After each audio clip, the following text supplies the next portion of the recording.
प्यारे विद्यार्थियों, स्वागत है आप सभी का एक और नए वीडियो में। प्यारे विद्यार्थियों, आज हम यहाँ से देखने वाले हैं मध्य प्रदेश अर्धवार्षिक परीक्षा 2023-24 कक्षा 11वीं आपके बही खाता यानी कि लेखा शास्त्र विषय के पेपर को और इसके सॉल्यूशन को। तो देखिएगा प्यारे विद्यार्थियों, वीडियो में आगे बढ़े उससे पहले आप सभी लोगों से रिक्वेस्ट है हमारी कि अगर आपने अभी तक हमारे यूट्यूब चैनल को सब्सक्राइब नहीं किया हो तो प्लीज़ प्यारे विद्यार्थियों जल्दी से चैनल को सब्सक्राइब जरूर कर लें और साथ में बेल आइकन को जरूर दबा लें। तो चलिएगा बिना किसी देरी के वीडियो में आप आगे बढ़ते हैं, देखते हैं और समझते हैं कि मध्य प्रदेश अर्धवार्षिक परीक्षा 2023-24 कक्षा 11वीं लेखा शास्त्र विषय का आपका पेपर किस प्रकार का आ रहा है और आप सभी को इसका सॉल्यूशन कैसे पूरा कंप्लीट कर लेना चाहिए। प्यारे विद्यार्थियों, पूरा वीडियो देखकर जाइएगा क्योंकि ए टू जेड पूरा का पूरा पेपर जो है ना आपका, उसका सॉल्यूशन आज मैं यहाँ से आपको देने वाला हूँ। एक भी क्वेश्चन आपका यहाँ से बाहर नहीं जाएगा। तो चलिएगा अब आगे बढ़ते हैं, समझते हैं कि आपकी अर्धवार्षिक परीक्षा 2023-24 कक्षा 11वीं लेखा शास्त्र विषय का पेपर आपका किस प्रकार का आएगा और आप सभी को इसका सॉल्यूशन कैसे पूरा कंप्लीट कर लेना चाहिए। यहाँ से आप सभी लोग देख सकते हो अर्धवार्षिक परीक्षा 2023-24 कक्षा 11वीं विषय लेखा शास्त्र विषय का पूरा पेपर है जिसका कि आज हम यहाँ से सॉल्यूशन देखेंगे। तो देखिएगा इसके लिए आपको 3 घंटे का समय दिया जाएगा और पूर्णांक आपका होगा 80 अंकों का। तो चलिएगा अब आगे बढ़ते हैं, समझते हैं कि आपका पूरा पेपर कैसा आएगा और आप सभी को इस पेपर का सॉल्यूशन कैसे पूरा कंप्लीट कर लेना चाहिए। तो देखिएगा प्यारे विद्यार्थियों, ये रहा आपका पूरा का पूरा पेपर। आप लोग यहाँ से इसको देख ले और पूरा का पूरा समझ लेंगे। पहले क्वेश्चन को पढ़ते हैं, सही विकल्प चुनकर लिखिए। सही विकल्प चुनकर आपको किस प्रकार से लिखना है। पहला क्वेश्चन पढ़ते हैं, जिन व्यक्ति को उधार माल बेचा जाता है उसे कहते हैं। तो देखिएगा प्यारे विद्यार्थियों, इसका उत्तर क्या आ जाएगा। जिन व्यक्तियों को उधार माल बेचा जाता है उसको क्या कहते हैं, देनदार। उसके बाद दूसरा क्वेश्चन, वित्तीय सौदे की माप की मान्यता है। तो देखिएगा दूसरे नंबर का जो क्वेश्चन लिखा है ना प्यारे विद्यार्थियों, इसका उत्तर क्या आ जाएगा। इसका उत्तर आप लोगों को लिख लेना, मौद्रिक माप की मान्यता है। उसके बाद तीसरा क्वेश्चन देखते हैं, फर्नीचर के नगद क्रय पर लेखांकन समीकरण के किन मदों पर प्रभाव होगा। तो देखिएगा तीसरे नंबर का जो क्वेश्चन लिखा है ना प्यारे विद्यार्थियों, इसका उत्तर आ जाएगा केवल संपत्ति पर इसका प्रभाव होगा। और उसके बाद में चौथे क्वेश्चन को देखते हैं क्या लिखा है।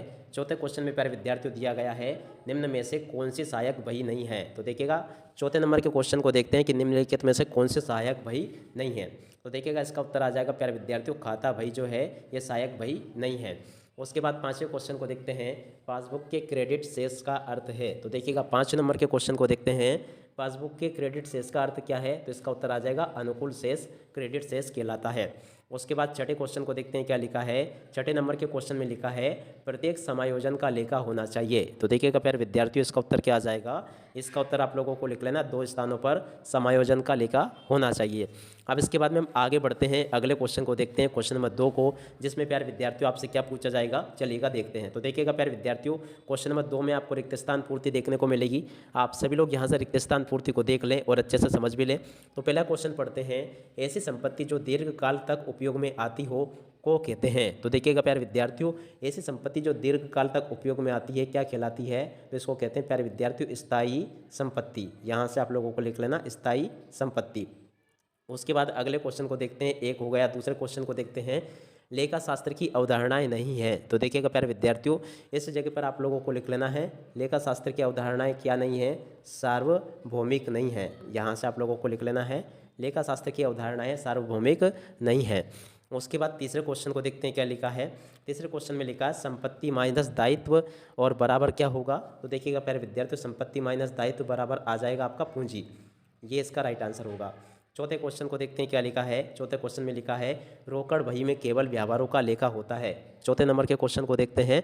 तो देखिएगा प्यारे विद्यार्थियों, यहाँ पर आपको लिख लेना है, रोकड़ बही में केवल नगद व्यवहारों का लेखा होता है। उसके बाद अगले क्वेश्चन को देखते हैं, तलपट के शेषों से खाते तैयार किए जाते हैं। 5वें नंबर का क्वेश्चन। तो देखिएगा प्यारे विद्यार्थियों, इस जगह पर आपको लिख लेना है, अंतिम खाते तैयार किए जाते हैं। तो इस जगह पर आपको अंतिम लिख लेना है। उसके बाद छठे क्वेश्चन को देखते हैं क्या लिखा है। छठे नंबर के क्वेश्चन में लिखा है, लेनदार व्यापार के लिए होते हैं। तो देखिएगा प्यारे विद्यार्थियों, लेनदार किस व्यापार के लिए होते हैं। तो इसका उत्तर आ जाएगा दायित्व के लिए होते हैं। लेनदार व्यापार के लिए क्या होते हैं, दायित्व। तो यहाँ से आपको लिख लेना दायित्व। उसके बाद में प्यारे विद्यार्थियों अगले क्वेश्चन को देखते हैं, 7वें को, आहरण पर ब्याज लाभ हानि खाते के पक्ष में लिखा जाता है। तो देखिएगा 7वें नंबर के क्वेश्चन का उत्तर क्या आ जाएगा, क्रेडिट। और इसका उत्तर आप लोगों को लिख लेना, क्रेडिट पक्ष में इसको लिखा जाता है। उसके बाद में हम आगे बढ़ते हैं, अगले क्वेश्चन को देखते हैं। तो देखिएगा क्वेश्चन नंबर 3 में प्यारे विद्यार्थियों आपसे जोड़ी पूछी जाएगी। जोड़ी के मिलान को आप सभी लोग यहाँ से देख लें और अच्छे से पूरा समझ लेंगे। तो पहले क्वेश्चन में लिखा है, देनदार से वसूली ना हुई रकम को कहते हैं। तो देखिएगा देनदार से वसूली ना हुई रकम को क्या कहते हैं, आस्वाद्य ऋण।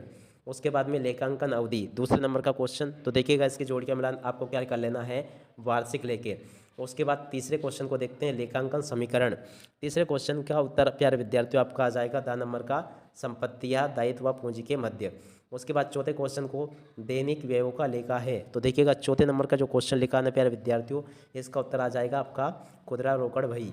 और उसके बाद पांचवें क्वेश्चन को देखते हैं, तलपट का योग नहीं मिलना चाहिए। तो देखिएगा प्यारे विद्यार्थियों, तलपट का योग नहीं मिलना, पाँचवें नंबर का क्वेश्चन, इसके जोड़ के मिलान आपको कर लेना रा नंबर से। और उसके बाद आदत्य व्यय खाता, छठे नंबर का क्वेश्चन। तो देखिएगा इसके जोड़ के मिलान आपका आ जाएगा कौन सा, आ नंबर का व्यक्तिगत खाता। तो ऐसे आप सभी लोग यहाँ तक का पूरा सॉल्यूशन कंप्लीट कर लेंगे।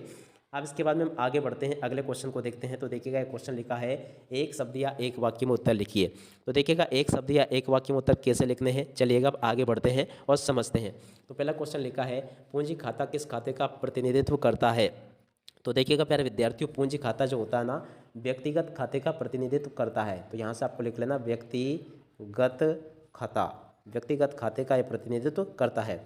उसके बाद अगले क्वेश्चन को देखते हैं, सतत व्यवसाय की अवधारणा में व्यवसाय की अवधि कितनी होती है। तो देखिएगा प्यारे विद्यार्थियों, इसका उत्तर आप लोगों को लिख लेना अनिश्चित होती है। कैसी होती है, अनिश्चित होती है सतत व्यवसाय में व्यवसाय की अवधारणा। उसके बाद तीसरे क्वेश्चन को देखते हैं, क्या लिखा है, पूंजी एवं कुल दायित्व का योग किसके बराबर होता है। तीसरे नंबर का क्वेश्चन। तो देखिएगा प्यारे विद्यार्थियों, इसका उत्तर लिख लेना आपको कुल संपत्ति के बराबर होता है। किसके बराबर होता है, यहाँ से आपको लिख लेना कुल संपत्ति के बराबर होता है इसका दायित्व। उसके बाद अगले क्वेश्चन को देखते हैं, क्या लिखा है, यहाँ पर दिया गया है, क्या तलपट खातों की शुद्धता का अंतिम प्रमाण है। चौथे नंबर का क्वेश्चन। तो देखिएगा प्यारे विद्यार्थियों, इसका उत्तर क्या लिख लेना है, नहीं। इस जगह पर प्यारे विद्यार्थियों आपको नहीं लिख लेना है। उसके बाद पाँचवें क्वेश्चन को देखते हैं, क्या लिखा है, आज की किस पद्धति में संपत्ति का मूल्य शून्य नहीं होता।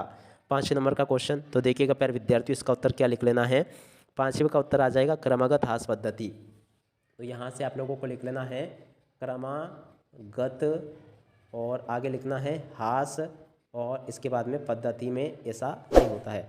उसके बाद अगले क्वेश्चन को देखते हैं, अमूर्त संपत्ति का एक उदाहरण दीजिए। छठे नंबर का क्वेश्चन। तो देखिएगा प्यारे विद्यार्थियों, अमूर्त संपत्ति का एक उदाहरण क्या होगा।